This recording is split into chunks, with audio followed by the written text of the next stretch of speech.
अच्छी बात है। देखिए एक बात समझिए, मैं हमेशा ही पूजा कराने वाले लोगों का बहुत सम्मान करता हूँ। सुनो क्यों?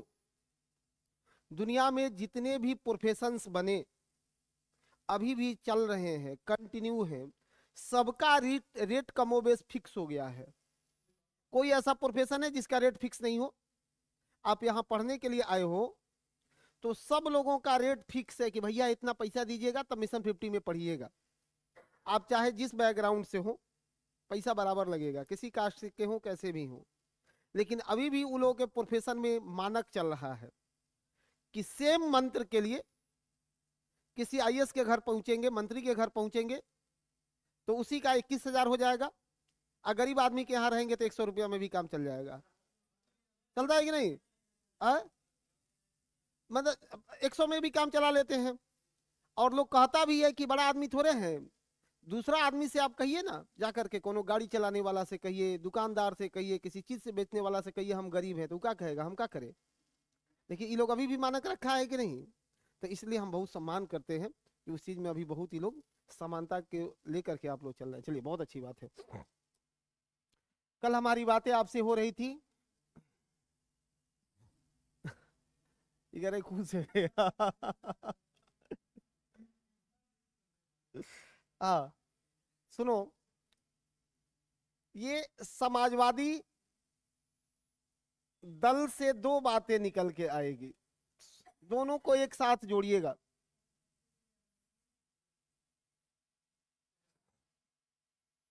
बिहार समाजवादी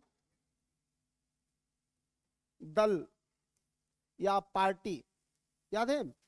बिहार समाजवादी दल या पार्टी, दो शब्द निकल के इससे आपको मिलेंगे। दोनों ही इंपॉर्टेंट बातें हैं, दोनों को ही पढ़ के रखिएगा। या बिहार सोशलिस्ट पार्टी, दोनों शब्द लिखा होगा, बिहार सोशलिस्ट पार्टी। तो बिहार समाजवादी पार्टी या सोशलिस्ट पार्टी, एक होगा बिहार प्रांतीय या Bihar Congress socialist party, socialist party.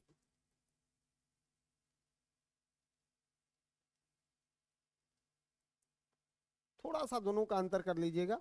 Bihar Samajwadi party जो है, इसका गठन 1931 में, इसके अध्यक्ष आपसे पूछे जाएंगे कि इसके अध्यक्ष बनाया गया था किसको?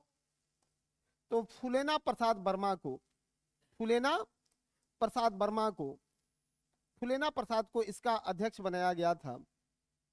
जबकि बिहार कांग्रेस सोशलिस्ट पार्टी का गठन 1934 में हुआ कहां? अंजुम इस्लामिया हॉल, अंजुम इस्लामिया हॉल पटना में, अंजुम इस्लामिया हॉल पटना में। और इसके अध्यक्ष बनाए गए नरेंद्र देव, आचार्य नरेंद्र देव। इसके महासचिव बनाए गए थे जयप्रकाश नारायण, जयप्रकाश नारायण। जबकि इसके कोषाध्यक्ष बनाया गया था किनको? मिसू मसानी को, मिसू मसानी को, मिसू मसानी को इसका कोषाध्यक्ष बनाया गया था। दोनों बड़ा सिमिलर होता है और परीक्षा में गलती होने की संभावना भी चरम पर रहती है कि लोग अक्सर गलत कर देते हैं।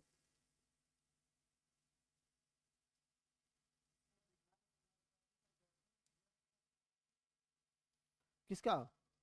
दोनों के गठन में जयप्रकाश नारायण की भूमिका रही है, लेकिन यहां जयप्रकाश नारायण ने कोई सा भी पद नहीं लिया और वहां आकर के उन्होंने पद लिया। यहाँ कोई पद नहीं लिए। यहाँ राम वृक्ष बेनीपुरी भी थे, गंगा शरण सिंह भी हुआ करते थे, जयप्रकाश नारायण भी थे, और उन्हीं में से फूलेना प्रसाद को इन लोगों ने अध्यक्ष बनाया। परीक्षा जितना तक में जा सकता है उतना तक हम आप लोगों को लिख दिए हैं, इससे बाहर नहीं जाइएगा, ठीक है? सब ठीक हो जाएगा, कोई आपत्ति नहीं है। मिसू मसानी, हाँ, कोषाध्यक्ष बनाया गया था मिसू मसानी को।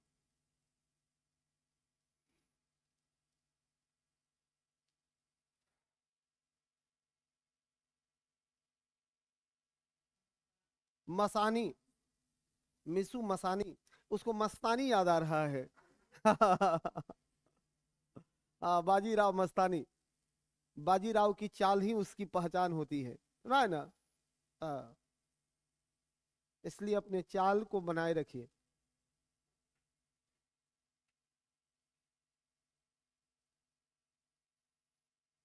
आगे बढ़ाएं। चलिए, इसी के बाद आता है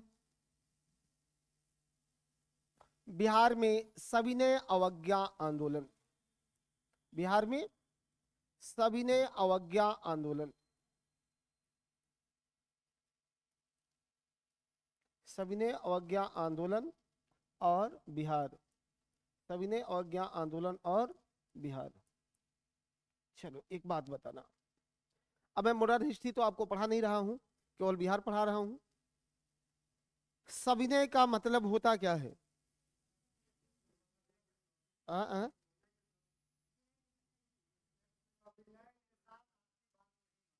हाँ, सुनो, निवेदन पूर्वक आपके कानूनों को हम बहिष्कार करते हैं, निवेदन पूर्वक नहीं करेंगे। सबसे ज्यादा दुख तो उसी समय लगता है जब कोनो आके कहता है कि बहुत इज्जत करते हैं आपका, लेकिन नहीं मानेंगे। गांव में सुने हैं जी। क्या मतलब है, गांव में पंचायती पंचायती होता है ना, तो आता है उधर से दो घूमते हुए, कहता है कि आप बहुत बड़े हैं, बहुत अच्छे हैं, मेरे पिता के तुल्य हैं, मैं आपका बहुत इज्जत करता हूं, लेकिन मैं आपकी बातों को नहीं मानूंगा। अरे इज्जत का क्या मतलब है? वही कहानी तो चल रही थी सविनय अवज्ञा में, कि भैया निवेदन पूर्वक हम आपकी बातों को नहीं मानेंगे। मतलब क्या, कि हम हिंसा नहीं करेंगे, उपद्रव नहीं करेंगे, आपको गाली नहीं देंगे, आपको छेड़ेंगे नहीं, लेकिन आपके बात को नहीं मानेंगे। सबसे दुखी सी बात क्या है, देखिए, थोड़ा थोड़ा सा गांधी को आप लोग जीवन जीने के लिए एक बार इनको जरूर पढ़िएगा। अभी मेरे सेगमेंट का हिस्सा नहीं है, मैं बोलना भी नहीं चाहता हूं उस पर, लेकिन जीवन अगर बेहतर जीना हो तो गांधी को एक बार पढ़िएगा जरूर। मैं ये नहीं कहता हूं कि अपना लीजिएगा, लेकिन पढ़िएगा जरूर गांधी को, उनकी फिलॉसफी को, और तब समझ में आएगा कि महात्मा गांधी कितना ऊपर लेवल के इंसान थे।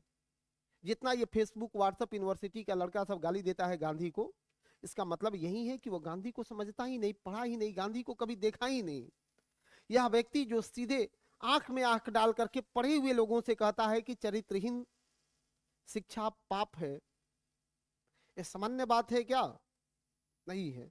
आज के बच्चे केवल इतना ही सीख जाएं कि चरित्रहीन शिक्षा पाप है, तो शायद आधा दोष खत्म हो जाएगा। नहीं हो जाएगा, पढ़े लिखे ही तो सब गड़बड़ कर रहे हैं। और गांधी के व्यक्तित्व में जो चीजें समाहित है उनके विचार में, जैसे ये सत्याग्रह, ये गांधी का विचारधारा है। अब गांधी का सत्याग्रह कैसा है? सिर्फ वो सत्य के प्रति आग्रह नहीं है, सत्य के प्रति एक लालसा भी है। लालसा समझते हो ना, इच्छा भी है। सत्य के प्रति एक ऐसा आग्रह है जो किसी भी स्तर पर नहीं छोड़ता है इंसान। कैसे उदाहरण से समझाते हैं कि देखो, एक छोटा बच्चा टॉफी के लिए जिद करता है कि टॉफी चाहिए, या किसी खिलौना के लिए जिद करता है मेला में जा करके, मम्मी उसको मेले में थप्पड़ मारती है कि नहीं, टॉफी नहीं खाते हैं, वो और तेज उछल जाता है कि हमको चाहिए, पड़ोसी तक को जन्मा देता है चाहिए। यही तो है आग्रह, कि तुम थप्पड़ भी मारोगे तो हम मांगते रहेंगे। गांधी की अहिंसा, ये अहिंसा सिर्फ एक शब्द नहीं है। उन्होंने कहा कि अहिंसा कायरों की नहीं, अहिंसा बहादुरों की शस्त्र है, जो निडरता से शस्त्र वालों के सामने खड़ा हो जाते हैं। और गांधी की अहिंसा सिर्फ और सिर्फ दिखावे की अहिंसा नहीं है। उन्होंने आधुनिक शस्त्रों से सुसज्जित ब्रिटिश सेना के सामने अपने को पैरेलली खड़ा कर दिया। ये सामान्य बात है क्या? ये अहिंसा का ही तो मतलब है। मेरी बातों को अप्रोच कर रहे हो तो एक बार फिर सोचना कि महात्मा गांधी की अहिंसा वो शस्त्र है जो एक तरफ ब्रिटिश आधुनिक शस्त्रों से सुसज्जित थे, तो वही उनके बगल से भारतीय लोग बिना शस्त्र के भी वंदे मातरम का गायन करते हुए गुजर रहे थे। उनका शस्त्र धरा के धरा रह गया, किसी ने एक बार भी कुछ गोलियां नहीं चलाई। ये मनोवैज्ञानिक समानता ला दिया अहिंसा ने। गांधी की अवधारणा में सर्वोदय को पढ़िएगा, क्या जबरदस्त लिखे सर्वोदय में कि ये समाज के निर्माण में सबका महत्व है और सबको अपने प्रोफेशन से जुड़ करके होना चाहिए। जितना महत्व एक इंजीनियर और डॉक्टर का है, उतना ही एक नाई और मोची का भी है। इसलिए इस समाज में सब के सब लोग बराबर हैं। कहा उन्होंने कि हम पश्चात शिक्षा से रौंदे जा रहे हैं, ये गांधी का व्यक्तित्व है। लेकिन सविनय अवज्ञा आंदोलन से कहानी हम लोग आगे कंटिन्यू करने वाले हैं। तो फिर यहाँ देखिएगा कि अपने आप हिस्ट्री में जाकर के पढ़ लेंगे दांडी यात्रा। दांडी यात्रा उम्मीद है आप अवश्य ही पढ़े होंगे। ठीक है कि बना दें? अब पढ़े हैं? हाँ है, समय लग जाएगा। दांडी यात्रा में महात्मा गांधी ने कब शुरू किया? 12 मार्च 1930 को। कितने दिन को उन्होंने यात्रा पहुंचा? 5 अप्रैल 1930 को दांडी पहुंचे। कितना समय लगा? 24 दिन। कितना तारीख को नमक कानून का उल्लंघन किया था? 6 अप्रैल को नमक कानून का उल्लंघन किया था। कितने लोग थे? 78 या 79? 79 कब? जब वेब मिलर को हम लोग इसमें जोड़ लेते हैं तो हो जाता है 79। कितना किलोमीटर का दूरी तय किए? हाँ 241 मील या 385 किलोमीटर। हाँ कहीं कहीं 240 दिया है, लेकिन 241 मील का दूरी तय किया था, 385 किलोमीटर का। सुनो, इसमें कुछ महिलाएं कितनी थी? महिलाएं कितनी थी? 3 महिलाओं ने हिस्सा लिया। बिहार से कितने लोग थे? बिहार से एक, नाम क्या था? कारो बाबू। बिहार से कौन थे? कारो बाबू। बिहार से कौन थे? कारो बाबू। बिहार से थे कारो बाबू। इसके बारे में कथन आपसे पूछे जाएंगे तो सबसे पहले याद रखिएगा सुभाष चंद्र बोस। उन्होंने महात्मा गांधी के इस यात्रा की तुलना मुसोलिनी के रोम मार्च, मुसोलिनी के रोम मार्च और नेपोलियन के पेरिस मार्च, नेपोलियन के पेरिस मार्च से इसका तुलना किया था।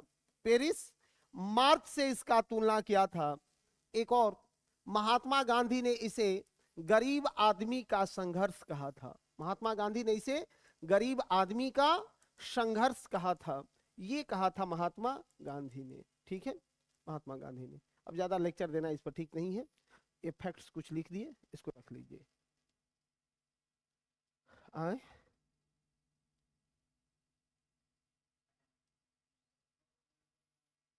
हाँ, 6 अप्रैल के बाद नमक कानून का उल्लंघन किया था। ये नमक है, नमक कानून का उल्लंघन किया था।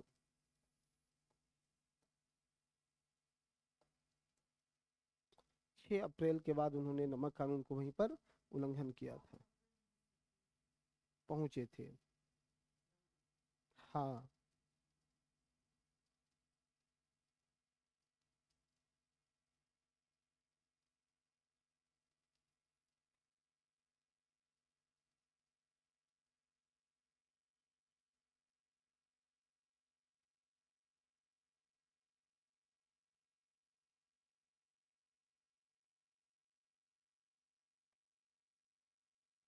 आगे बढ़ाएं। हम कहा बोले हैं कि 240 मिलता है, लेकिन 241 ही सही है। इसको कैलकुलेट करेंगे आ जाएगा। ठीक है, 385 परीक्षा में देगा तो एक ही देगा, या तो 240 देगा नहीं तो 241 देगा। नहीं भाई, ऐसा क्यों मारेंगे? जब 240 241 दोनों दिख रहा है तो ऐसा क्यों मारेंगे आप? इनमें से कोई नहीं। 100 अधिक भी 240 241 दोनों देगा तब ना 100 से अधिक, वो एक ही को ना कोनो देगा। ठीक है। कथन, ये सुभाष चंद्र बोस ने नेपोलियन के मुसोलिनी के रोम मार्च और नेपोलियन के पेरिस मार्च से इसका तुलना किया था। महात्मा गांधी ने इसे गरीब आदमी का संघर्ष कहा था। ये कथन जरूर याद रखिएगा, ठीक है, क्योंकि 2 क्वेश्चन आपके एग्जाम में कथन से आने ही आने हैं।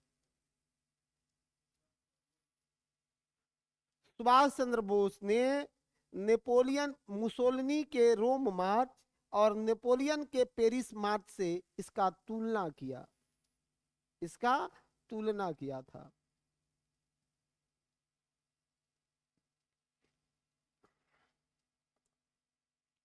ले आएंगे आपको बिहार।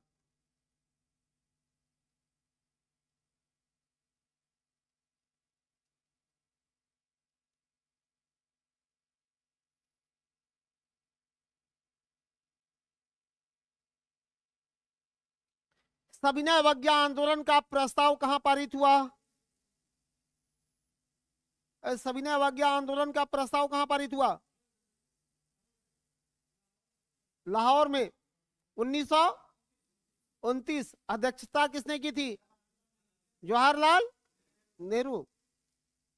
उन्होंने भारतीय स्वाधीनता दिवस का ध्वज कब फहराया? फिर 31 दिसंबर 1929 को रावी नदी के तट पर नवगृहित तिरंगे को फहरा करके उन्होंने घोषणा किया था कि 26 जनवरी को स्वाधीनता दिवस मनाया जाएगा। यही बात है ना? तो बात वही जो जुबान पर याद हो। आप लोग का टेस्ट चल रहा है, ये टेस्ट चल रहा है आप लोगों का, मतलब एक दिन हुआ है ना, अब फिर संडे को होगा, हो जाएगा, संडे तक में हो जाएगा, कोई बात नहीं, हो जाएगा।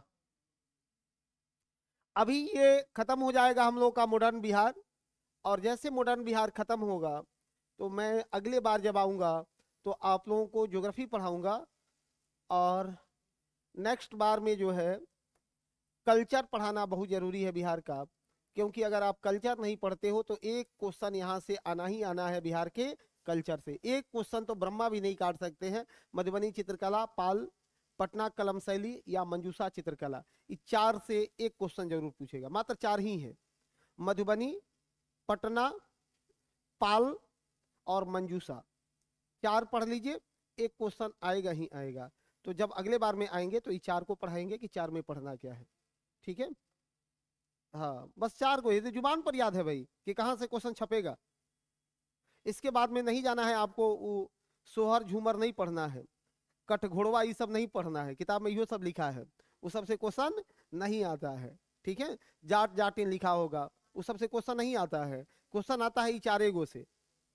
हाँ, वो डोमकचों में लगल है डोमकच देख ले हैं? हाँ चलिए, तब तो ठीक है। अभी छोटा बच्चा, अभी आज के समय का जो बच्चा होगा वो क्या जानता है डोमकच को? वो जानता है जी? अच्छी बात है, हम लोग अंतिम पीढ़ी है जो डोमकच देखे हैं। हमारे बाद की आने वाली पीढ़ियां डोमकच नहीं देख पाएंगी, क्योंकि अब डोमकच का कल्चर समाप्त हो गया है। अब शादी ब्याह में डीजे का कल्चर आ गया है, नहीं आ गया है? हाँ, और डीजे पर जो है सब गाना बज रहा है, महिलाएं भी अपना एंजॉय कर रही हैं, पुरुष भी अपने एंजॉय कर रहे हैं। और डोमकच कब होता था? जब बारात एक दिन रुक जाता था तब ना दिन में होता था डोमकच, वही रात में होता था, अकल दिन होकर के होता था। अरे रात में वही डीजे वाला होता है ना, डीजे होता है। पहले वाला जो डोमकच था उसमें महिलाएं पुरुष वेश धारण करके और पुरुष वेश में जो है गीत के माध्यम से संवाद स्थापित करते हुए अपने हाथ से भाव को प्रकट करती थी, और फिर सुबह में जो है गांव में निकल के और अपने महिला सशक्तिकरण के शक्ति को प्रदर्शित करती थी कि अगर कोई मिल गया तो उसको मोटरी से मार मार के एकदम दुरुस्त कर देती थी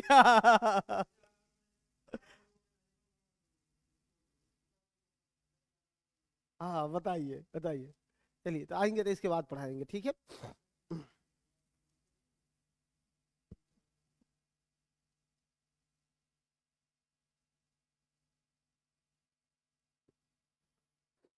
चलिए, अब बिहार में जो सविनय अवज्ञा आंदोलन है, इस सविनय अवज्ञा आंदोलन का, सविनय अवज्ञा आंदोलन का क्या रूपरेखा है?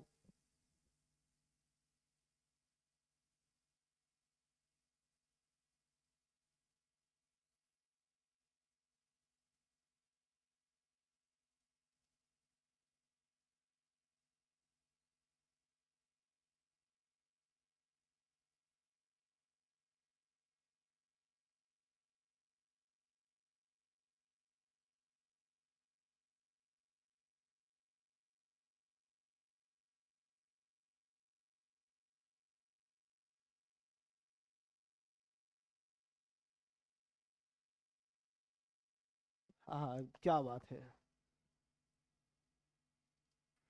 चलिए, आप लोगों का मैसेज नहीं देख रहे थे, ठीक है, एक बार और बता दिया। हाँ सब लोगों को बता देंगे, जो भी है सब लोगों के अभी भी होता है, बहुत अच्छी बात है।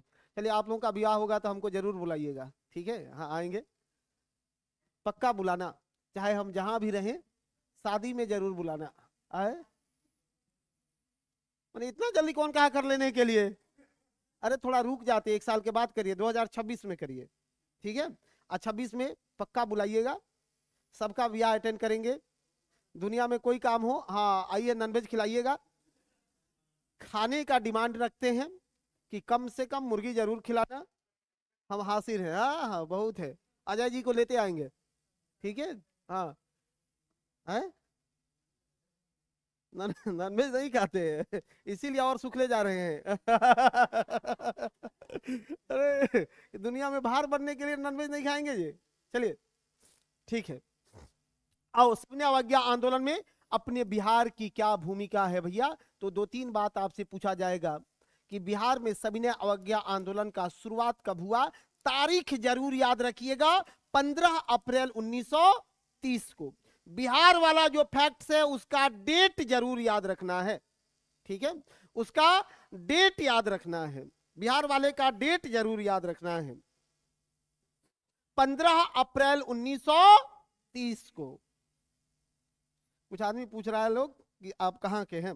मैं गांधी के सत्याग्रह की कर्म भूमि चंपारण, वाल्मीकि का तपोभूमि चंपारण, मटन हांडी वाला चंपारण का हूं, इसलिए मेरा झुकाव रहता है खाने के तरफ, ठीक है। चलो, बिहार 15 अप्रैल 1930 को शुरू हुआ। यह शुरू हुआ कहां से? तो फिर आ गया हमारा चंपारण, चंपारण और सारण, चंपारण और सारण, बस ये 2 ही बात याद रखना है। ये कहां से शुरू हुआ?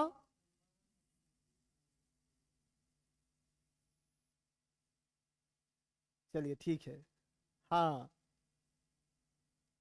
चलो बता दिए, सबको बता दिए। अब पढ़ लो सब लोग, क्योंकि फिर कल जाएंगे तो 10-15 दिन बाद आएंगे, ठीक है, ज्योग्राफी पढ़ाने। बिहार में नमक सत्याग्रह 15 अप्रैल को चंपारण और सारण से, चंपारण और सारण से। बिहार में सविनय अवज्ञा आंदोलन की रूपरेखा क्या रखा गया? रूपरेखा, बिहार में इसका कार्यक्रम क्या है, बिहार में घटनाक्रम क्या रहा, ये तीनों में से कुछ भी लगा के आपसे क्वेश्चन पूछा जा सकता है। तो नंबर 1, विदेशी वस्त्रों का बहिष्कार, ये लिख करके रखना, विदेशी वस्त्रों का बहिष्कार, विदेशी वस्त्रों का बहिष्कार। दूसरा क्या है भैया? कि अफीम के दुकानों पर, अफीम की दुकानों पर महिलाओं का धरना, महिलाओं का धरना। अपने यहां अफीम बहुत होता था ना, तो अफीम की दुकानों पर महिलाएं धरना देना शुरू कर दी, या अफीम की दुकानों पर महिलाओं का धरना। इसी समय 1930 में स्वदेशी लीग का गठन हुआ बिहार में, इसको हटाएं? नहीं, तो ऐसे पॉइंट लगा के लिखना। 1930 में स्वदेशी लीग का गठन हुआ। जानते हो भाई क्वेश्चन पूछता क्या है कि नहीं बनता है विद्यार्थी से। अब क्वेश्चन पूछा जाएगा कि सविनय अवज्ञा आंदोलन के दौरान निम्नलिखित में से कौन से एक संस्था का स्थापना बिहार में किया गया। ऑप्शन आएगा, सुनिए, ऑप्शन आएगा स्वदेशी लीग, ऑप्शन आएगा कि बिहार प्रांतीय सोशलिस्ट पार्टी, ऑप्शन आएगा सदाकत आश्रम। किसका गठन किया गया था? स्वदेशी लीग का स्थापना किया गया, 1930 में स्थापना किया गया। इसके अध्यक्ष बनाए गए थे, किनको इसका अध्यक्ष बनाया गया था? एक शब्द में वो भी लिख लेना है, सर अली इमाम को इसके अध्यक्ष बनाए गए, सर अली इमाम। ऐसे ही ब्रैकेट में लिखो, डायग्राम बना के लिखो, सर अली इमाम को अध्यक्ष बनाया गया बिहार का। सर अली इमाम को अध्यक्ष बनाया गया बिहार का। सर अली इमाम को अध्यक्ष बनाया गया था बिहार का।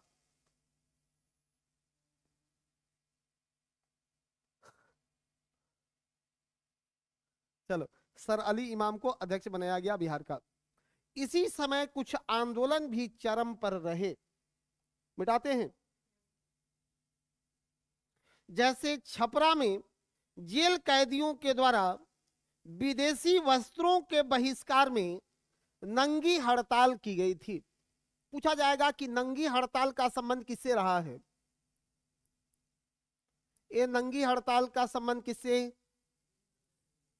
सविनय अवज्ञा आंदोलन के समय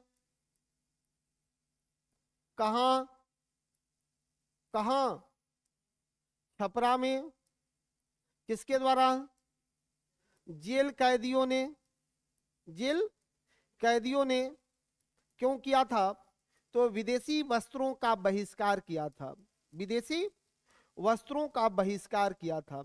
विदेशी वस्त्रों का बहिष्कार किया था। विदेशी वस्त्रों का बहिष्कार किया था। बस कहानी खत्म।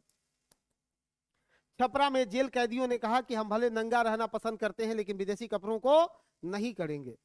जेलर ने कहा तब नंगे रहो। उन लोगों ने भी ठान लिया कुछ दिन यही चलेगा, तो नंगी हड़ताल बनी। हाँ, क्या दिक्कत है? आजादी को रील में डुबाने वाले दुनिया के लोगों एक बार सोच लेते कि आजादी मिली कैसे थी। क्या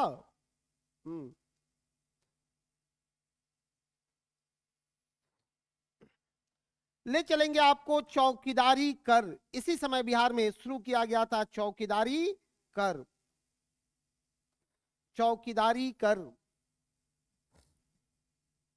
सविनय अवज्ञा आंदोलन के दौरान ही चौकीदारी कर बंद कर दिया गया। बिहार में बंद कर दिया गया। कौन सा कर बंद कर दिया गया था? चौकीदारी कर। चौकीदारी कर क्या होता है जानते हो? गांव के सुरक्षा को लेकर के ब्रिटिश के द्वारा अपने एक व्यक्ति की नियुक्ति की जाती थी और उसकी पारिश्रमिक के रूप से गांव के लोग ही उसको कुछ टैक्स के जमा करते थे, चंदा टैक्स जमा करते थे। जब ये टैक्स जमा कर दिया गया तो बहुत चौकीदार लोग जो है ना बेरोजगार होने लगा, या पैसा नहीं आता था। तो देखिएगा चौकीदार लोग उसके बाद क्या किया, कोई चौकीदार होगा तो बुरा मत मानना, हाँ, वसूलना शुरू किए। सुबह में जाते थे गांव में घूमने के लिए तो देखिए तुम्हारे छपड़ा झमड़ा में जो है कद्दू बहुत बढ़िया लटका है, वो काट दो। देखे कभी बैगन? देखे चौकीदार लोग बैगन घुमाते? तो ये आज का नहीं, वो ब्रिटिश के समय के वो लोग अपनी परंपरा को निभा रहे थे कि इसी तरह वसूला करते थे। हालांकि अब चौकीदार लोगों का वेतन बहुत अच्छा हो गया है, 30-35 हजार वेतन हो गया है। क्या जी?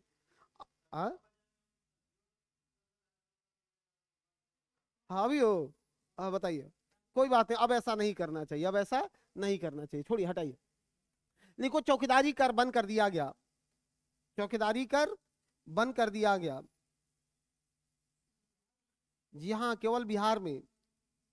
बिहार के चंपारण, सारण, पूर्णिया, मुंगेर,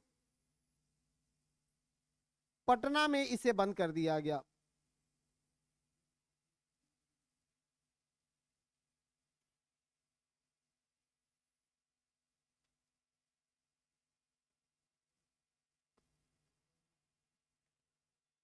पूर्णिया, मुंगेर को में बंद किया गया था। सबसे मजे की बात क्या है कि इसी समय डॉक्टर राजेंद्र प्रसाद को गिरफ्तार किया गया और डॉक्टर राजेंद्र प्रसाद को कितने माह की, हाँ, डॉक्टर राजेंद्र प्रसाद को 6 माह का सजा हुआ, 6 माह का सजा दे दिया गया। 6 महीने का सजा हुआ राजेंद्र बाबू को। इन्होंने अपना उत्तराधिकारी किसको घोषित किया था, पूछा जाएगा। इन्होंने अपना उत्तराधिकारी किसको घोषित किया था? राजेंद्र प्रसाद ने अपने गिरफ्तारी के बाद अपना उत्तराधिकारी किसे घोषित किया था? अपना उत्तराधिकारी किसको घोषित किया था? राजेंद्र प्रसाद ने भागलपुर के दीप नारायण सिंह को। राजेंद्र प्रसाद ने अपना उत्तराधिकारी किसे घोषित किया था? भागलपुर के दीप नारायण सिंह को। नहीं नहीं, ये भागलपुर के रहे हैं, ये नहीं मुख्यमंत्री बने दीप नारायण सिंह को, ये नहीं बने मुख्यमंत्री, कभी बने ही नहीं दीप नारायण सिंह, दीप नारायण सिंह को। मेजर हेडिंग लगाइएगा, बिहार विधानसभा चुनाव 1937।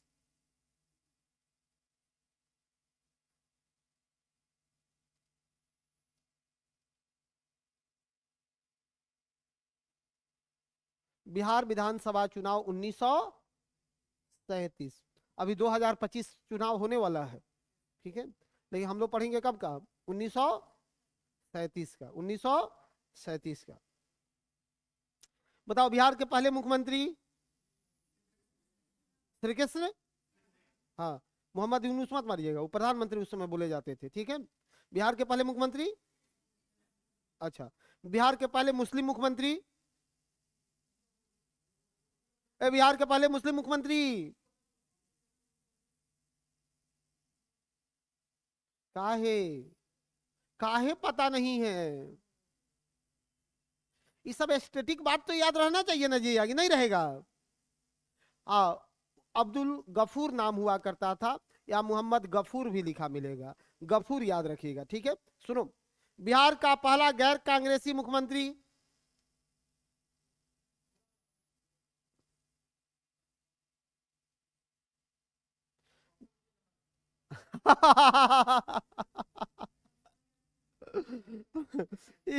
ऑप्शन से मारिएगा जी।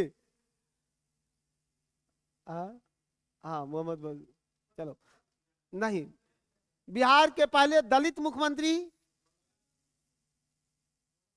भोला पासवान। बिहार के पहले दलित मुख्यमंत्री कौन है? दलित कौन है? भोला पासवान। महिला कौन है? राबड़ी देवी। महिला कौन? राबड़ी देवी, महिला है राबड़ी देवी, ठीक है। गैस महेश्वर नारायण कुछ नाम था उनका, महेश नारायण या महेश भट्ट, देखिए तो महेश नारायण 1967 में बनते थे, निर्दलीय चुनाव जीते थे, छात्र आंदोलन के उपज थे। उन्होंने ही कहा था कि ये छात्र हमारे जिगर के टुकड़े हैं।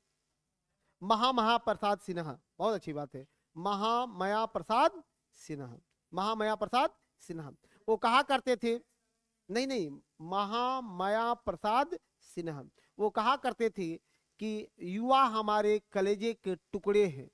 गांधी मैदान के पास युवाओं के लिए एकदम कुर्ता फाड़ दिए थे। एक दिन कहानी सुने भी किए थे आप लोगों को महामाया का, ठीक है। इसी छात्र आंदोलन के क्रम में एक दिन बातें हुई थी आप लोगों से। तो सुनो, ये पूछने का मेरा मतलब है कि कुछ एस्थेटिक बातों को आप किताब खरीदे होंगे ना, उससे रट के रखिएगा, ठीक है। और एक दिन एक और सलाह दिए थे कि खूब पढ़ो, खूब समझो, सबको कंसेप्ट बनाओ, लेकिन दिन का 3-4 घंटा ऐसा टाइम रखिए, प्रतिदिन का रूटीन में रखिए, जब केवल रटने का काम करिए। भले मेरी बातें अटपटा लग सकती है, लेकिन जरूरी बहुत है कि 3-4 घंटा का टाइम रखो, उसमें केवल रटो, कि इसमें समझना नहीं है, हमको दिमाग को माइंड में दे देना है कि इसको रटिए देना है। अभी तो बहुत सब लड़का मेंस के लिए मिलता है हम लोग से, तो कहते हैं कुछ नहीं यार, अब नहीं पढ़े हो तो क्या पढ़ोगे, अब रट दो पकड़ के क्वेश्चन, जो भी पूछे अगर लग जाए कि टॉपिक यही मिल रहा है तो उसी को लिखना। मैंने कौन सी करिएगा 40-45 दिन में पढ़ के, इतना 7-8 सब्जेक्ट पढ़ना है, 40-45 दिन में क्या पढ़ लेगा, एक सब्जेक्ट तो होता ही नहीं 40-45 दिन में। तो पकड़ के कुछ क्वेश्चन रट जाइए, मिलेगा तो मिल जाएगा। ठीक है, चलिए आगे बढ़ लेते हैं। एक लाइन लिखे, मेजर हेडिंग लगवा दिया हमने, बिहार विधानसभा चुनाव 1937। लिखेगा जनवरी 1937 में बिहार विधानसभा का चुनाव हुआ।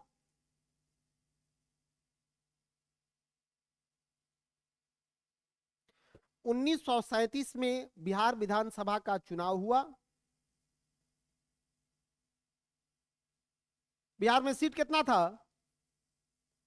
1937 चुनाव में बिहार में कितने सीट थे? 152। जी हाँ लिखे, 152 सीटों में से 107 सीट पर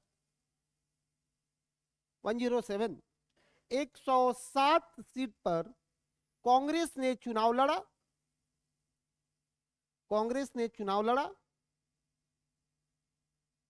जिसमें जिसमें उसे 52 सीटों पर विजय हासिल हुआ। 52 नहीं, 98, 98 सॉरी, 98 सीटों पर विजय हासिल हुआ। इस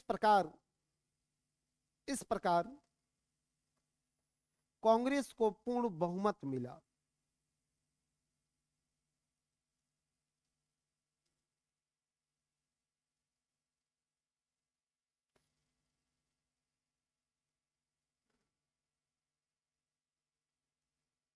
पैराग्राफ चेंज करके एक लाइन लिखना, राज्यपाल एमजी हैलेट ने, इसमें लिखवा देते हैं 3-4 लाइन, राज्यपाल एमजी हैलेट ने, एमजी हैलेट नाम कौन था उस समय? एमजी हैलेट नाम याद रखिएगा, इसी सबका नाम याद रखना बहुत टेढ़ा हो जाता है। एमजी हैलेट, राज्यपाल कौन था? हैलेट, हेलमेट याद रखिए। हाँ, राज्यपाल एमजी हैलेट। राज्यपाल एमजी हैलेट ने श्री कृष्ण सिंह को सरकार बनाने के लिए आमंत्रित किया। श्री कृष्ण सिंह को सरकार बनाने के लिए आमंत्रित किया, लेकिन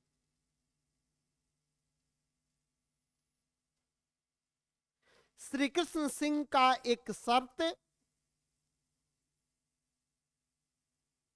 लेकिन श्री कृष्ण सिंह का एक शर्त, श्री कृष्ण सिंह का एक शर्त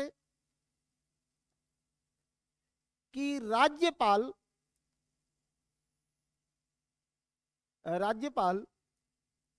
सरकार के कार्यों में हस्तक्षेप नहीं करेगा। राज्यपाल सरकार के कार्यों में हस्तक्षेप नहीं करेगा।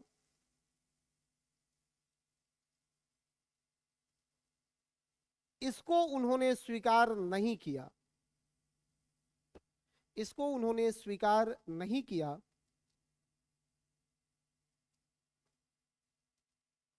जिससे श्री कृष्ण सिंह ने सरकार बनाने से इनकार कर दिया।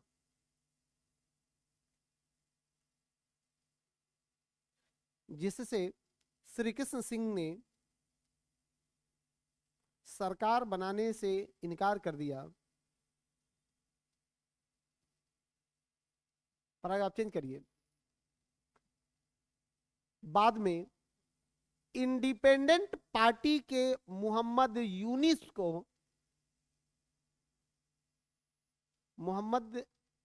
को सरकार बनाने के लिए आमंत्रित किया गया।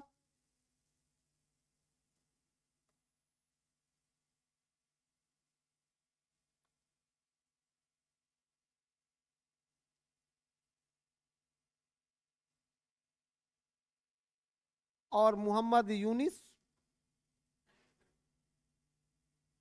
बिहार के प्रधानमंत्री बने। उस समय मुख्यमंत्री को क्या कहा जाता था? प्रधानमंत्री। मोहम्मद यूनुस बिहार के प्रधानमंत्री बने। 1 अप्रैल से लेकर, एक डाटा और डालो उसी में, 1 अप्रैल 1937 से 19 जुलाई 1937 तक मोहम्मद यूनुस बिहार के सीएम या उस समय के पीएम रहे।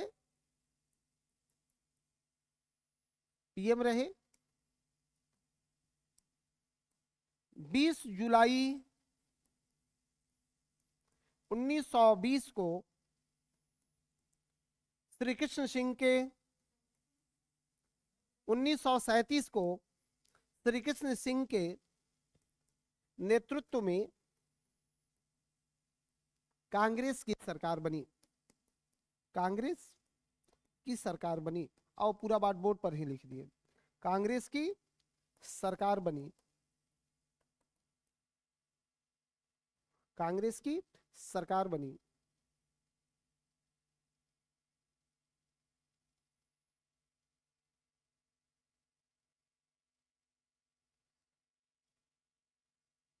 अंततः 31 अक्टूबर 1939 को 31 अक्टूबर 1939 को 31 अक्टूबर 1939 को श्री कृष्ण सिंह ने इस्तीफा दे दिया।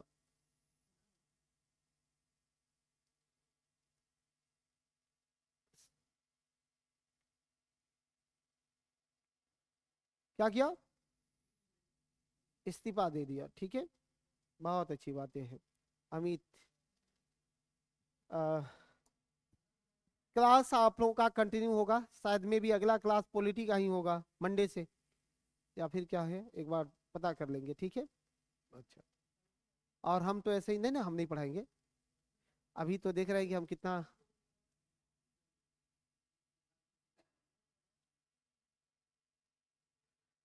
ऐसे देखो 1 to 5 के लिए तो प्रियंका कुमारी आपको सोचना ही नहीं है सिलेबस क्या है। आपका सिलेबस तो बहुत क्लियर है भैया कि आपको हिस्ट्री में मॉडर्न हिस्ट्री पढ़ लेना है। अब पूरा हिस्ट्री अभी सिलेबस हमसे पूछेंगे तो दिक्कत हो जाएगा ना। क्लास के बाद आप एक बार कॉल करके बात करिएगा। अभी हम 5 मिनट रुकेंगे, अब बात कर लेंगे एक बार, 2 मिनट में कंफ्यूजन दूर कर देंगे। ठीक है, चलिए, सबका समय नहीं लेंगे इसमें। आगे नेक्स्ट क्या है? कहाँ हैं हम? हाँ, 1939 में उन्होंने इस्तीफा दे दिया। अब सुनो, इसको आप लोग ले जाके अपने मॉडर्न हिस्ट्री के क्लास में प्रांतीय चुनाव 1937 में जोड़ के पढ़ लीजिएगा। ठीक है, जहां 1528 सीटों पर चुनाव हुआ था, 11 प्रांतों में चुनाव हुआ, 5 प्रांतों में कांग्रेस को स्पष्ट बहुमत मिला, जबकि 3 प्रांत में सबसे बड़ा दल होने के कारण कांग्रेस की सरकार बन गई। यानी 8 प्रांत में कांग्रेस था। 3 प्रांत, पंजाब, उत्तर पश्चिम सीमा प्रांत और बंगाल, ये 3 प्रांतों में कांग्रेस की सरकार नहीं बनी। सुनो, संयोग की बात है कि मुस्लिम लीग की सरकार कहीं नहीं बनी, कहीं नहीं बना। अकाली दल यूनियनिस्ट पार्टी, वहां हयात खान की सरकार बनी थी। नाम तक पूछो, एकदम फटाफट याद रखना। मुस्लिम लीग की सरकार नहीं बनी। अभी तो बताए कि अकाली दल और यूनियनिस्ट पार्टी के गठबंधन की वहां सरकार थी। सिकंदर हयात खां वहां के प्राइम मिनिस्टर बनाए गए थे। बाद में अकाली दल वालों ने अपना समर्थन खींच दिया, वहां की सरकार भी गिर गई थी। अब वहां हमको मत लेके चलिए, मैं आप लोगों को कनेक्ट करवाया हूं, तो आप लोग चाहते हैं कि कुछ उस पर भी बोल दीजिए, ऐसा मत करवाओ यार। हाँ, कनेक्ट कर दिया हूं, ठीक है। हाँ सुनो, अब यहां से जो है मोहम्मद अली जीना, जो लंदन तो गया था बेचारा एक्टर बनने के लिए, एक्टर में फ्लॉप रहे, बन गए बैरिस्टर। लंदन एक्टर बनने के लिए गए थे, जबरदस्त पर्सनालिटी थी मोहम्मद अली जीना का। अगर कहिएगा हमसे कि उनका क्या अच्छा लगता है, तो पर्सनालिटी, बुढ़ापे में भी सॉलिड था आदमी। बैरिस्टर बन गए, भारत आए तो यहां गांधी की लोकप्रियता को देख करके उनके मन में भी उफान आने लगा कि काश हम भी गांधी होते, या गांधी भी लंदन से बैरिस्टरी किया और हम भी बैरिस्टरी किए, कमी क्या रह गई। तो उन्होंने कमियों को खंगाला और कहा कि गांधी हम बन सकते हैं। कब? अब हिंदुओं का गांधी तो नहीं, भारत का गांधी तो नहीं, लेकिन मुस्लिमों का गांधी बन सकते हैं। और 1937 में मुस्लिम लीग के हार के बाद ही देखोगे 1940 में पाकिस्तान प्रस्ताव मुस्लिम लीग पास कर रहा है कराची में, याद है आपको? 1940 मुस्लिम लीग का अधिवेशन, कराची अधिवेशन, वहीं पर उन्होंने पाकिस्तान प्रस्ताव को पारित किया। और मोहम्मद अली जीना अपने द्विराष्ट्र सिद्धांत को लेकर के अब ज्यादा मुखर हो गए और नारा देने लगे हर जगह, अलग धर्म अलग राष्ट्र। मुस्लिम लीग का बैठक और मीटिंग अब सार्वजनिक स्थानों पर नहीं होकर के मस्जिदों में होने लगा, मस्जिद में बैठ करके बातें होने लगी, सार्वजनिक प्लेसेस से हट गए। उन्होंने इस बात की बहुत बहुत प्रचार किया कि जी नहीं, जब अलग धर्म है तो अलग राष्ट्र भी होना चाहिए। अब एक बात आती है कि उसके बाद ब्रिटिश भी चाहे कि हम विभाजन रोक दें, लेकिन विभाजन रोकना संभव नहीं हो पाया। क्यों नहीं हो पाया? क्योंकि 1946 कैबिनेट मिशन देखिएगा, उसमें विभाजन की बात ही नहीं किया। कैबिनेट मिशन में कहा कि नहीं, भारत को एक रखा जाए, भले 3 स्तर पर, एक संघ, दूसरा राज्यों का समूह और तीसरा प्रांत। 3 स्तर पर भारत का डिवीजन किया है कैबिनेट मिशन ने, लेकिन भारत का डिवीजन नहीं किया, अलग अलग नहीं किया, सेपरेशन नहीं किया। लेकिन रोक नहीं सका, ये मुस्लिम लीग अब भस्मासुर का रूप ले चुका था, नहीं ले लिया था। अब ब्रिटिश को ही ये जलाने पर उतारू थे, ऐसे गले का हड्डी बन गया था कि ब्रिटिश को न खाया जा रहा था, न उगला जा रहा था, और अंततः मजबूर होकर के डिवीजन हुआ। लेकिन याद रखिए, गलत काम का परिणाम भी गलत होता है। जिस पाकिस्तान ने धर्म के नाम पर अपने को भारत से अलग किया, उसी पाकिस्तान का 1971 में विभाजन हो गया भाषा के आधार पर, नहीं हो गया? हम लोगों ने बहु विविध संस्कृति को अपनाया, तो आजादी से लेकर के और आज तक अपने अखंड भारत के साथ अपने तिरंगा को फहरा रहे हैं। और जब तक ये दुनिया रहेगी, भारत अखंड ही रहेगा, क्योंकि भारत ने कभी भी डिवीजन की बात नहीं किया है। ये तय है कि भारत का डिवीजन नहीं होगा, है कि नहीं? इसी के साथ आपको यहां से थोड़ा सा मोड़ करके ले चलेंगे। प्रांतीय चुनाव के बाद उन्होंने इस्तीफा दे दिया। अब बातें आई निकल के भारत छोड़ो आंदोलन और बिहार की, ठीक है? क्या बात है! निश्चित रूप से फिजा फातिमा, हम सब एक होते तो हमारे देश की सूरत और सीरत दोनों बदल जाती। आपको एक बात बता रहा हूं, आज भी पाकिस्तान का चावल, ठीक नहीं है, विश्व का सबसे अच्छे चावल का क्वालिटी गिना जाता है पाकिस्तान के चावल का। पंजाबी का बासमती नाम सुने हैं आप? भोजोज में नहीं सुने हैं? पंजाबी बासमती नाम नहीं सुना है? वो पंजाबी बासमती अपने इंडिया वाला पंजाब का नहीं है, वो पाकिस्तान वाले पंजाब का है। और पाकिस्तान के उस चावल में अगर इंडिया का मछली मिल जाता, अद्भुत दृश्य हो जाता, नहीं हो जाता? क्योंकि हमारे यहाँ मछली प्रचुर है, वह चावल है मिला करके खाते यार, सब कहाँ चले गए कि नहीं है, कोई बात नहीं। निश्चित रूप से देखिए, एक बात और बताते हैं। कुछ लोग सोच रहा होगा, ऑनलाइन में भी सोच रहा है कि ठीक है सर, कुछ लोग का है कि रह जाते, कुछ लोग का है कि निकल जाते। वो सब थोड़ा बदमाश हो गया, उस सबके मन में आतंकवादी की भावनाएं पलने लगी। कब? जब अलग हो गया तब ना। अभी भी जो व्यक्ति नियंत्रण से बाहर हो जाता है वो बिगड़ जाता है कि नहीं? जिस बेटा पर बाप का साया नहीं हो अक्सर बिगड़ जाता है, नहीं बिगड़ता है? हाँ, सीधी बात है। अक्सर जो आदमी अपने पिताजी का इज्जत नहीं करता है, कहता है कि हम अलग रहेंगे, पिताजी अलग रहेंगे, देखिएगा वो बिगड़ जाता है, शराब बुरा पीने लगता है, गलत संगत में पड़ जाता है। वही हाल उसका भी हुआ कि जब हम लोग से अलग हुआ तो लगा इधर उधर करने, अमेरिका से दोस्ती करने, दूसरे दूसरे देशों से दोस्ती करने, बाप के खिलाफ ही षड्यंत्र करने। तो फंसेगा कि नहीं फंसेगा? फंस गया, इसीलिए थोड़ा बिगड़ गया। फिर आएगा, हम लोग मारपीट करके सोच कर देंगे। हाँ, इंडिया में कई दिन चलेगा वो सबका? अरे ये हाफिज सईद या कोनो शहीद है, इंडिया में कई दिन चलेंगे? यहाँ तो बिहार पुलिस को छोड़ दिया जाए तो दुरुस्त कर देगा हाफिज सईद को, नहीं दुरुस्त कर देगा?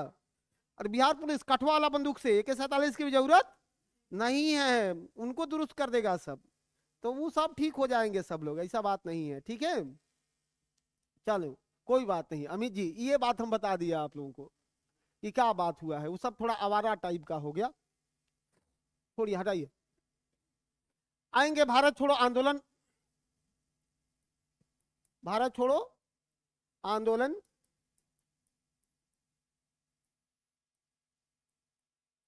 और बिहार, भारत छोड़ो आंदोलन और अपना बिहार। बिहार की क्या भूमिका रही, बस इसी पर पढ़ लेना है। बिहार की क्या भूमिका थी, इसी पर पढ़ लेना है।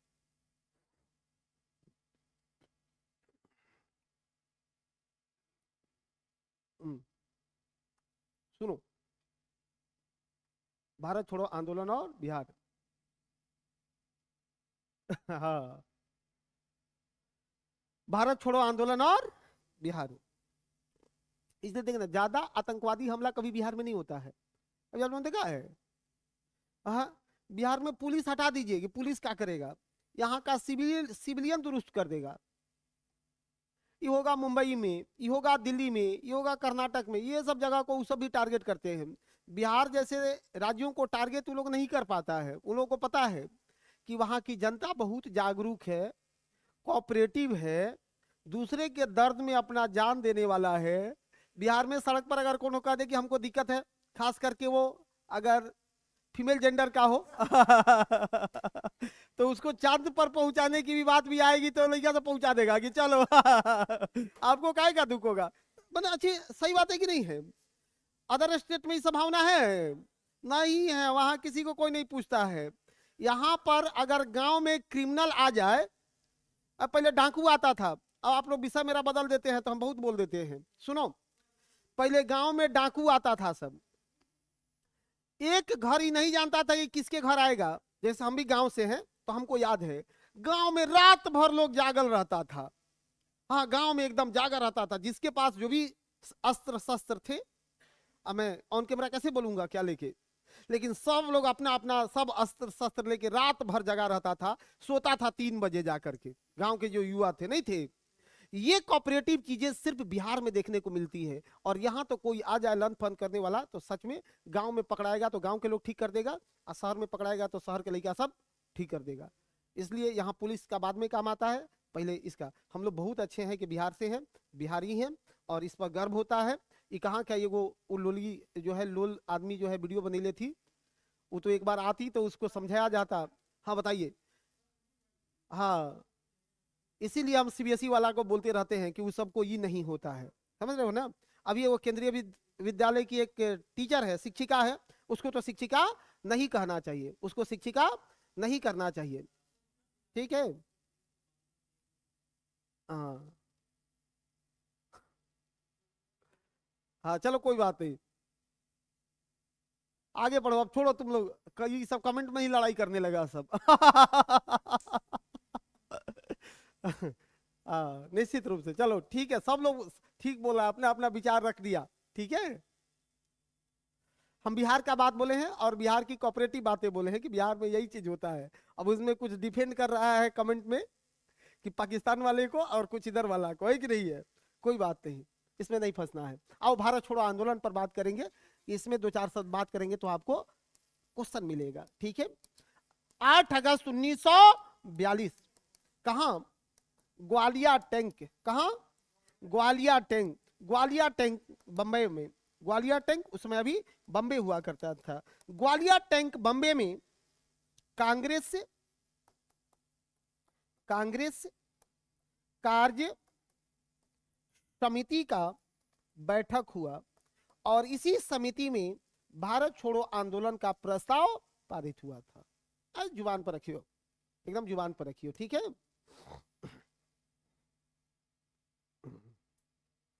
निश्चित रूप से चलो 8 अगस्त 1942 ग्वालियर टैंक बम्बे में कांग्रेस कार्य समिति का बैठक हुआ और इसी समिति की बैठक में भारत छोड़ो प्रस्ताव को पारित किया गया था। धैर्य से सुनना, 2 मिनट और प्रेम से शिद्दत से सुनो। यहीं पर अरुणा आसफ अली, नाम क्या था? अरुणा आसफ अली। अरुणा आसफ अली ने झंडा फहरा करके इस आंदोलन का शंखनाद करी थी। अब पूरे देश में आंदोलन होता रहा, जबकि अंग्रेजों के द्वारा ऑपरेशन 0 आवर चलाया गया। ऑपरेशन 0 आवर चलाया गया। जी हाँ, ऑपरेशन 0 आवर चलाया गया। ऑपरेशन 0 आवर चलाया गया, ठीक है। ऑपरेशन 0 आवर चलाया गया किस लिए? कांग्रेस के सभी बड़े नेताओं को गिरफ्तार करके जेल भेज दिया गया। महात्मा गांधी, कस्तूरबा गांधी, सरोजिनी नायडू को आगा खां पैलेस पूना में, पंडित जवाहरलाल नेहरू को अल्मोड़ा जेल में, अब्दुल कलाम आजाद को बांकुड़ा जेल में कैद किया गया था। लेकिन ऑपरेशन 0 आवर के तहत अब मैं यहीं से प्रवेश करा दूंगा। कहां आपको? बिहार में। यहीं से प्रवेश कर दीजिए बिहार में। बिहार में उस समय नेता कौन थे? डॉक्टर राजेंद्र प्रसाद। लिखिए, कॉपी में लिखिए, डॉक्टर राजेंद्र प्रसाद, जिनको बांकीपुर जेल पटना में रखा गया था। जिनको बांकीपुर जेल पटना में रखा गया था। जिनको बांकीपुर जेल पटना में रखा गया था।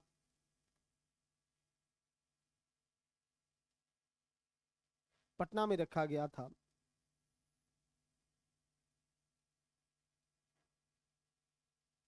वहीं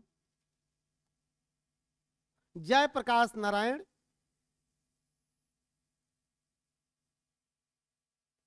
जयप्रकाश नारायण,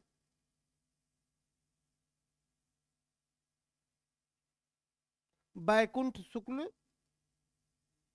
जयप्रकाश नारायण, बैकुंठ शुक्ल आदि लोगों को हजारीबाग जेल में रखा गया। बैकुंठ शुक्ल नहीं थे उस समय, ये योगेंद्र शुक्ल थे। बैकुंठ शुक्ल नहीं नाम था उनका, वो तो मर गए थे 1900 में ही, 32-33 में ही गए थे। योगेंद्र शुक्ल नाम था उनका, ठीक है।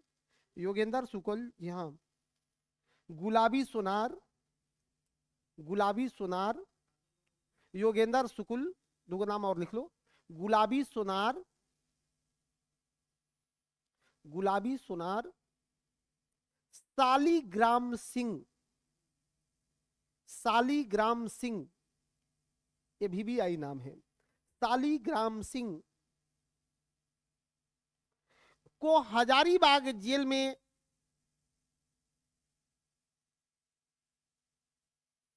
कैद किया गया, को हजारीबाग जेल में कैद किया गया, जहां से वे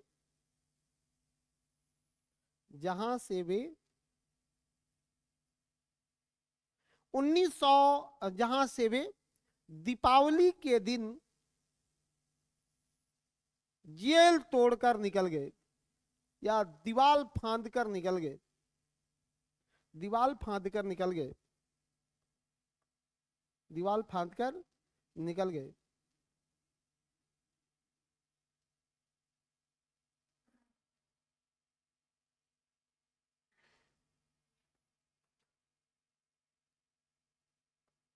एक पॉइंट लगाइएगा। 11 अगस्त 1942 को, 11 अगस्त 1942 को छात्रों का एक जत्था, छात्रों का एक जत्था, छात्रों का एक जत्था सचिवालय पर, छात्रों का एक जत्था सचिवालय पर झंडा फहराने के लिए निकला, सचिवालय पर झंडा फहराने निकला।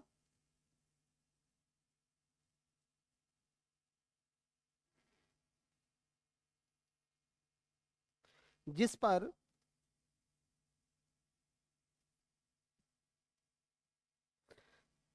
पटना के तत्कालीन डीएम कौन था? हाँ, WG आर्चर लिखो। पटना के तत्कालीन DM WG Archer, WG Archer के आदेश पर गोलियां चलाई गई, के आदेश पर गोलियां चलाई गई और 7 छात्र शहीद हुए। उन 7 शहीदों का नाम याद रखिएगा। क्या जज्बा थी उन 7 शहीद विद्यार्थियों का? सुनो, जज्बा क्या था कि जब वो सचिवालय की ओर बढ़ रहे थे, पुलिस ने गोलियां चलाई, 25 जख्मी हुए और 7 ने अपना शहादत दिया, लेकिन तिरंगा को झुकने नहीं दिया। जब भी किसी एक को गोली लगी, पुलिस टारगेट करके मारती थी कि जिसके हाथ में तिरंगा हो उसी को मारना है। एक को गोलियां लगी, बगल वालों ने तिरंगा को थाम लिया, दूसरे को लगी, तीसरे ने थाम लिया और अंततः विद्यार्थियों का वह जत्था सचिवालय पर झंडा फहराने में कामयाब रहा है। जब इस घटना की पता बिहार के अन्य जिला में पहुंचा तो एक 13 वर्षीय ध्रुव नाम का लड़का निकला कटिहार में। यह कटिहार का नहीं, वहां एक 13 वर्ष का लड़का था। वह 13 वर्षीय लड़का ध्रुव ने अपने हाथों में तिरंगा उठाया और अकेले बढ़ गया कटिहार झंडा पर तिरंगा फहराने के लिए, थाना पर तिरंगा फहराने के लिए। रास्ते में पुलिस ने रोकने का प्रयास किया, अंततः नहीं माना तो उसे भी गोली से मार दिया गया और उसने भी अपनी शहादत दे दी 13 वर्ष की उम्र में। ऐसे ही आजादी नहीं मिला है, ठीक है। और आजादी का कर क्या रहे हो? रील देखने में अफसोस नहीं होता है? हाँ होता है, और बहुत अफसोस होता है, ठीक है। रील एक नशा है, रील एक नशा है। अच्छी बात है कि इस नशा करने वाला स्वीकार नहीं करता है, पकड़ा नहीं जाता है, क्योंकि इसका सिम्टम बहुत कम दिखाई देता है। दूसरा नशा वाला तुरंत दिखाई दे देगा, हाँ हाँ, दूसरा वाला तुरंत दिखाई दे देता है, लेकिन ये वाला दिखाई नहीं देता है, ठीक है। हाँ, बहुत खतरनाक है। क्या बात है, कितना उत्तम विचार है आपका। एडिक्ट है, जब तक आप देखेंगे नहीं। हाँ, चिंता नहीं करिए। एक लाइन लिखे, इन छात्रों में चाहे शहीद छात्रों के नाम निम्नलिखित हैं, केवल इनका नाम लिख लो। शहीद छात्रों के नाम निम्नलिखित हैं: उमाकांत सिंह, रामानंद सिंह, राजेंद्र सिंह और राम गोविंद सिंह। 4 गो सिंह हैं। उमाकांत, रामानंद, कितना सामान्य नाम है। राजेंद्र सिंह, राम गोविंद सिंह, 4 को नाम याद हो गया। सतीश झा, एक झा जी है। देवीपद चौधरी, देवीपद चौधरी, देवीपद चौधरी, जगपति कुमार, बस हो गया। जगपति कुमार, निश्चित रूप से जगपति कुमार, क्या नाम है, जगपति कुमार, जगपति कुमार। ये 7 हमारे बिहार के आदर्श हैं। बिहार ही नहीं, इस देश के आदर्श हैं साथियों। आगे बढ़िए।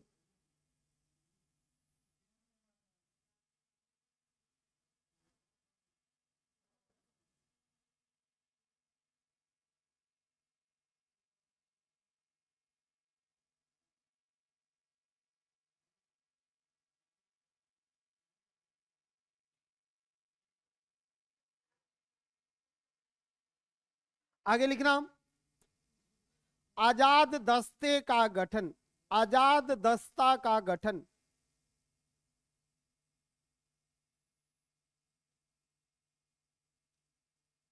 आजाद दस्ता का गठन किसने किया था? जयप्रकाश नारायण ने। कहा? नेपाल में। लिखो एक लाइन में, रनिंग लिखो। इसका गठन जयप्रकाश नारायण ने नेपाल में किया।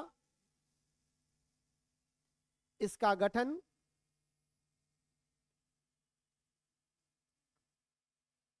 छवी हुआ। ये देखिए, ऑनलाइन वाले को छवी मिला।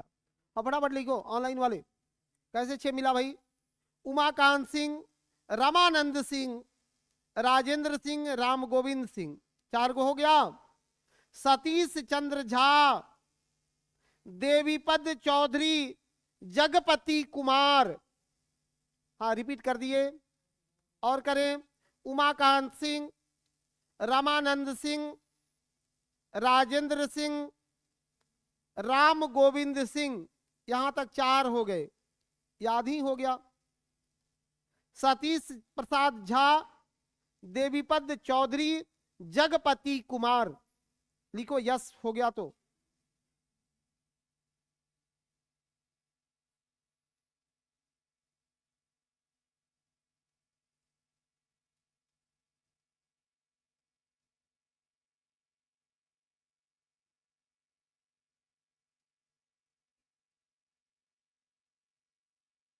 ठीक है, चलिए क्या लिख रहे थे? आजाद दस्ता। इसका गठन किसने किया? जयप्रकाश नारायण ने नेपाल में किया। नेपाल में किया, जहां राज बिलास जंगल में, हाईलाइट कर कर लिखिएगा जंगलवा का नाम, राज बिलास जंगल में। कौन सा? राज बिलास जंगल में। नाम क्या है? राज बिलास जंगल में, राजबिलास जंगल में बिहार के युवाओं को, नेपाल में है जी हाँ, लिखना है। राजबिलास जंगल में बिहार के युवाओं को आधुनिक अस्त्र शस्त्र चलाने का प्रशिक्षण दिया गया। आधुनिक अस्त्र शस्त्र चलाने का प्रशिक्षण दिया गया। इनके निम्नलिखित उद्देश्य थे। इनके निम्नलिखित उद्देश्य थे। क्या विजन था भैया? 3 बात को 1 2 3 करके लिखिए। नंबर 1, छापामार युद्ध। पहला उद्देश्य क्या था? हाँ, छुप छुप के मारेंगे। दूसरा,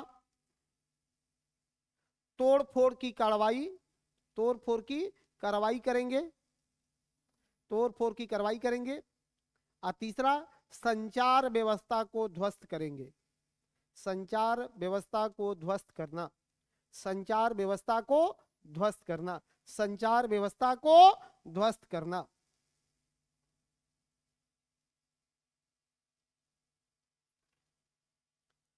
आजाद दस्ता में जयप्रकाश नारायण के साथ, नाम लिख लेना, आजाद दस्ता में जयप्रकाश नारायण के साथ राम मनोहर लोहिया, अरुणा आसफ अली, जयप्रकाश नारायण के साथ राम मनोहर लोहिया, अरुणा आसफ अली, सूरज नारायण, योगेंद्र शुक्ल आदि लोग शामिल थे,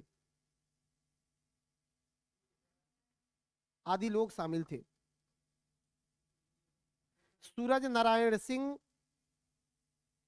योगेंद्र शुक्ल आदि लोग शामिल थे। एक पॉइंट और नीचे बनाओ। आजाद दस्ते के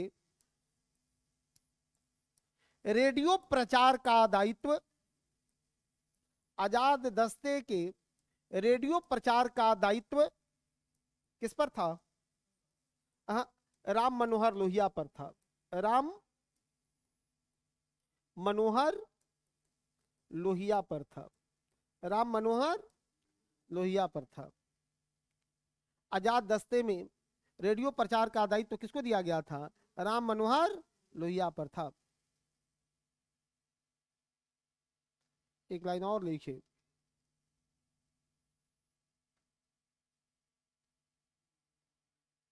बिहार में छात्रों ने ट्रेन पर कब्जा कर लिया। छात्रों ने ट्रेन पर कब्जा कर लिया। जी हां, ट्रेन पर कब्जा कर लिया। बिहार में छात्रों ने ट्रेन पर कब्जा कर लिया और स्वराज ट्रेन के नाम से अपने अनुकूल उसे चलाया। स्वराज ट्रेन के नाम से अपने अनुकूल उसे चलाया। अपने अनुकूल उसे चलाया। अपने अनुकूल उसे चलाया। अपने अनुकूल उसे चलाया। अब देखो, अब यहां से बाद आप लोग अब मॉडर्न हिस्ट्री में पढ़ सकते हो बिहार में। अब यहाँ के बाद कोई अलग चीज नहीं है। कारण क्या है? सुनियो, यहाँ के बाद क्या आएगा कि 1945 में, जून 1945 में वायसराय वेवेल के नेतृत्व में वेवेल योजना आएगा। वेवेल योजना भी असफल होगा। तो वेवेल योजना के असफल होने के बाद फिर 1946 में कैबिनेट मिशन योजना आएगा और कैबिनेट मिशन योजना के बाद 3 जून 1947 को बाल्कन प्लान या माउंटबेटन प्लान आएगा, जिस प्लान के तहत भारत का डिवीजन होगा, विभाजन होगा और भारत तो स्वतंत्र भी हो जाएगा, भारत को आजादी मिल जाएगी। अब इसमें केवल बिहार के संदर्भ में यहाँ कुछ अलग से नहीं देखना है। ठीक है, आप लोगों का बस एक टॉपिक पूरा हुआ है मॉडर्न का। अब देखो, बिहार में अभी भी हमको पढ़ाना क्या है, थोड़ा सा 2 मिनट में आपसे इस पर बात कर लेता हूं। अभी बिहार में कंप्लीट आपको पढ़ाएंगे प्राचीन और बिहार का मध्यकाल। प्राचीन और बिहार का मध्यकाल। अभी आपको बिहार का कला और संस्कृति, बिहार का कला और संस्कृति, ये भी अभी बचा हुआ है मेरे पास। इन दोनों से भी हर बार क्वेश्चन आता ही आता है। जैसे थोड़ा सा आगे बढ़ेंगे तो बिहार का अभी भूगोल बचा है, बिहार का अर्थव्यवस्था बचा है, और जब भी अगले बार अब मेरा क्लास होगा, मैं इसमें से किसी एक खंड को फिर खत्म करूंगा और उसके बाद नहीं, आज छोड़ दीजिए। अब कल एक दिन आएंगे पढ़ाने के लिए तो फिर अरे छोड़िए वो दुनिया को नहीं, कल नहीं आएंगे। थोड़ा एक्चुअली मैं नहीं, अब ऐसा नहीं है, मैनेजमेंट का तो है कि पढ़ाई दीजिए। हम थोड़ा सा अभी मैं खुद अपने व्यक्तिगत कार्यों से बहुत ज़्यादा समय आपको नहीं दे पा रहा हूँ। ठीक है, और सबका अपना लाइफ है। यूट्यूब पर तो डेली होगा, वो तो मजबूरी है। 1 घंटा ही चलेगा लेकिन डेली चलेगा। उस 1 घंटा को धुआंधार पढ़ाएंगे, वो चलेगा। अरे रुको ना, थोड़ा सा और पढ़ा देते, एक टॉपिक और बना लीजिए, पूरा टाइम ले लेते हैं ना, 15 मिनट अभी टाइम है हम लोगों का। आधुनिक बिहार का गठन, एक छोटा हेडिंग लगा दीजिए, आधुनिक बिहार का गठन।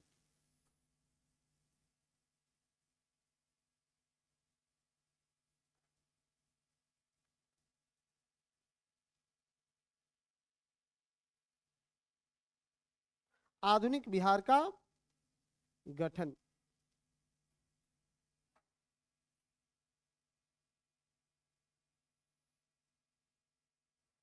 तो जब भी बिहार के गठन की बात होती है तो सबसे पहले हम लोग आ जाते हैं 1900। देखो बिहार के गठन को लेकर के बहुत कंफ्यूजन करता है बहुत चीजों को, ठीक है। तो एक तो दिसंबर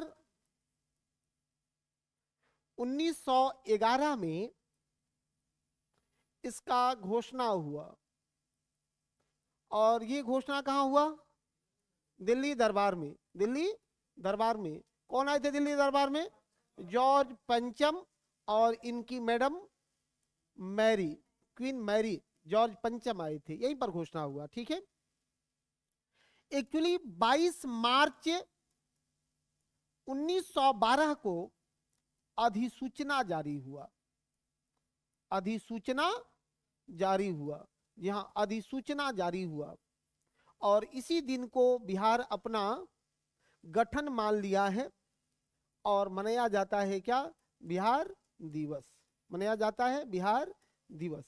जबकि बिहार अपने अस्तित्व में आया कब? हाँ, अस्तित्व में आया 1 अप्रैल 1936 को। 1 अप्रैल 1936 को, 1 अप्रैल 1936 को। अभी इस बिहार के अलग होने के लिए किनके किनके प्रयास हैं उनको थोड़ा सा 2-4 लाइन में देख लेना। हम लोग जब बंगाल के साथ थे ना, तो बिहार का सारा श्रेय बंगाल वाला लेके चला जाता था, ठीक है। हाँ, बहुत अच्छी बात है। यूट्यूब पर तो लाइव प्रतिदिन रहिए ही, ये ऑनलाइन वाले लोगों का है, हाँ उस पर तो रहिए ही रहिए। हाँ हाँ, सॉरी 1912 लिखना चाहिए, 1912। ये 1 अप्रैल 1936 को ओडिशा अलग हुआ था। 1 अप्रैल 1936 को, हाँ, ओडिशा अलग हुआ था बिहार से। जबकि लिख लीजिए इसको, 15 नवंबर, हाँ 15 नवंबर, वही तो बताएं कि अधिसूचना जारी हुआ उसी दिन को बिहार अपना गठन का दिवस मनाता है, सब बोर्ड पर लिखल है। 15 नवंबर 2000 को बिरसा मुंडा के जयंती पर बिहार और झारखंड अलग हुआ। जबकि झारखंड कितना क्षेत्रफल के साथ अलग हुआ था? हाँ, 45.85%, यानी लगभग 46% क्षेत्रफल के साथ झारखंड अलग हुआ। बिहार कितना प्रतिशत? 54% क्षेत्रफल के साथ ये बिहार था। प्रयास किनका किनका रहा? 2 शब्द लिख लेना है कि ये प्रयास किनका किनका था, ठीक है। चलिए, किनका प्रयास रहा था?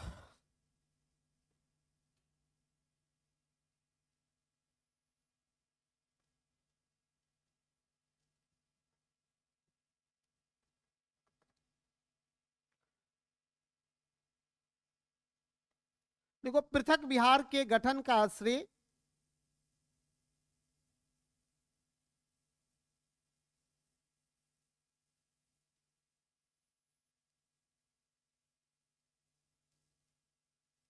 सच्चिदानंद सिन्हा को दिया जाता है।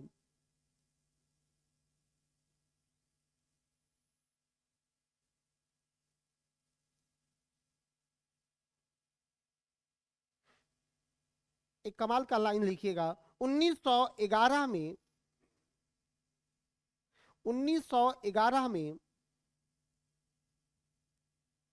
केंद्रीय विधान परिषद में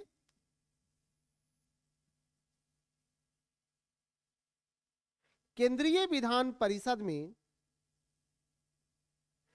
पृथक बिहार प्रस्ताव, पृथक बिहार का प्रस्ताव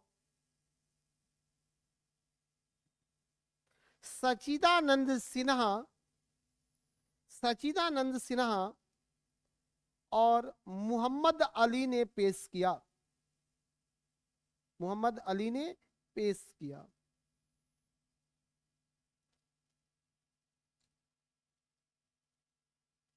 मोहम्मद अली ने पेश किया था,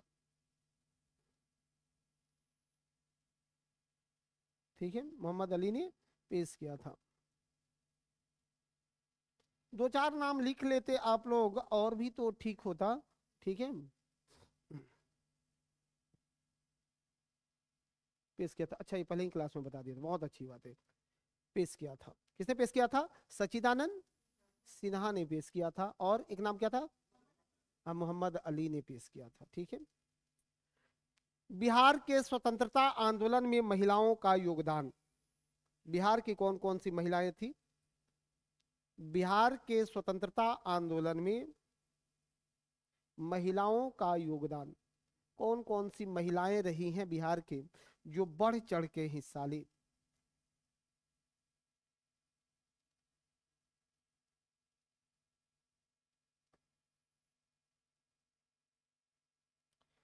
श्रीमती प्रभावती देवी,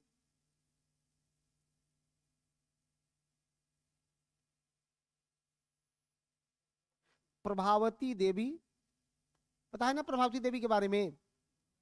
महिला चरखा समिति का गठन किया था इन्होंने अगम कुआं में। जयप्रकाश नारायण की धर्म पत्नी थी, ब्रिजकिशोर प्रसाद की पुत्री थी, और इनका परिवार ही राजनीति और स्वतंत्रता को समर्पित परिवार था। क्या समर्पण था इनका जीवन में। शादी के बाद जयप्रकाश नारायण अमेरिका पढ़ने के लिए गए थे। अब बहुत लंबे समय के बाद पढ़ के लौटे थे। कहा जाता है कि इन्होंने आजीवन ब्रह्मचर्य को पालन किया था प्रभावती देवी ने, ऐसा कहा जाता है। हाँ हाँ, अगम कुआं पटना, अगम कुआं, अगम कुआं, कदम कुआं नहीं, अगम कुआं में, कदम अगम कुआं। ठीक है, आगे लिखिए। श्रीमती प्रभावती देवी, आशा सहाय, आशा सहाय,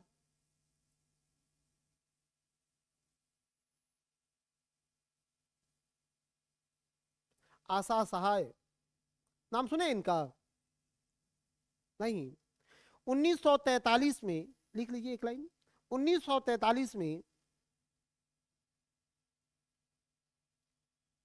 आजाद हिंद फौज में शामिल हुई।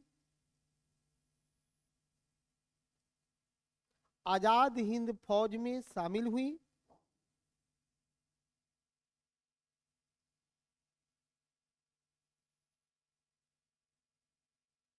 जापान में हथियार चलाने का प्रशिक्षण लिया।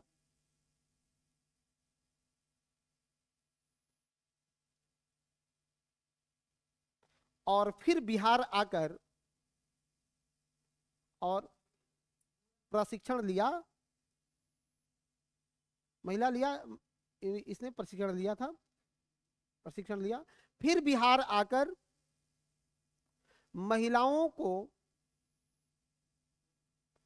हथियार चलाने का प्रशिक्षण दी, हथियार चलाने का प्रशिक्षण दी। एक नाम लिखिएगा,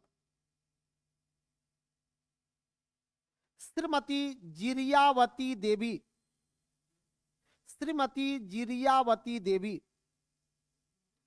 जिरियावती देवी, हाँ जिरी, जी री यावती देवी, जिरियावती देवी, जिरियावती देवी, जिरियावती देवी। ये किनकी पत्नी रही थी? नरसिंह गोप की पत्नी थी, नरसिंह गोप की पत्नी थी।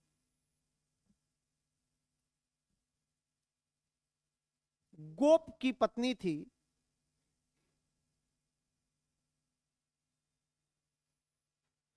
16 अंग्रेज सिपाहियों को गोली मारकर हत्या की।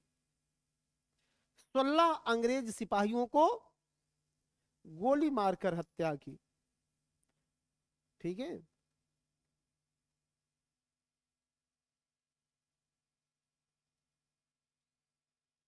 हाँ जिरियावती देवी, देखिए आ गया। सिंह मधेपुरा के है। नहीं, 16 अंग्रेज, हाँ अंग्रेज सिपाहियों को गोली मार करके हत्या कर दी थी। अरे क्या बहादुर थी ये। ठीक है, इसके बाद बहुत सारी महिलाएं हैं, श्री हसन इमाम, सरस्वती देवी, सपना देवी, इन सब लोगों का भी योगदान बहुत रहा है, लेकिन ये बढ़ चढ़ करके इन लोगों ने हिस्सा लिया, इसलिए इन लोगों का नाम हमने मेंशन करवा दिया। ठीक है, और किसी को कुछ पूछना है तो फटाफट पूछ लीजिए, कुछ पूछना हो तो पूछ लीजिए। किसी को कुछ पूछना है? नहीं, कुछ पूछना है तो आप पूछ सकते हैं। आए,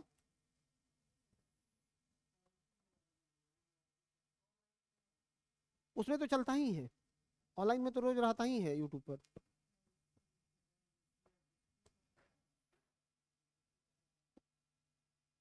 तो अभी थोड़ा कुछ काम है, इसलिए अब 1 घंटा में सब पढ़ाना है, 15-15 क्वेश्चन सबका पढ़ा रहे हैं। लाइव करना आसान नहीं है, क्यों? देखिए ये लाइव वाले लोग अभी बहुत मतलब मैं समझता हूँ कि लाइव भी खराब नहीं है।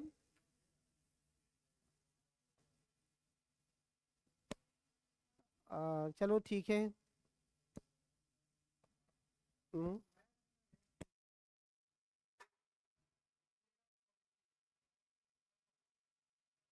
बाद में वो अर्थमेटिक्स पढ़ाई होगा, आएंगे सर पढ़ा देंगे, उसके लिए नहीं सोचना है। ठीक है, 1 to 5 सिलेबस। प्रवीण प्रिया, अच्छा सुनील जी चंपारण में कहाँ से? क्या बात है। हाँ, बेतिया, नाम सुने हैं बेतिया का? बेतिया से। चलिए आज सबका ऑनलाइन वाला से आज खूब बात कर लिए हम, और ऐसे भी बिना ऑनलाइन के हम एक दिन भी नहीं रहते हैं यहाँ, नहीं तो यूट्यूब पर तो मिल ही जाते हैं। ठीक है, तब मिलते तो 30 के 30 दिन है। अब थोड़ा सा इधर मेरा कुछ व्यक्तिगत काम है, इसलिए मैं ज़्यादा लंबा नहीं रह रहा हूँ, बहुत जल्द उससे निकल जाएंगे, फिर आपके साथ रहेंगे। ठीक है, ए ठीक हो गया सब लोगों का? छोड़ते हैं, विदा लेते हैं। आएंगे उस दिन ज्योग्राफी पढ़ाएंगे और फिर कल्चर भी पढ़ाएंगे उस दिन। ठीक है, निश्चित रूप से बेतिया से आप हैं तो हमको जानते होइएगा, श्रीकांत सर पक्का जानते होंगे बेतिया से आप हैं तो। चलिए, थैंक यू।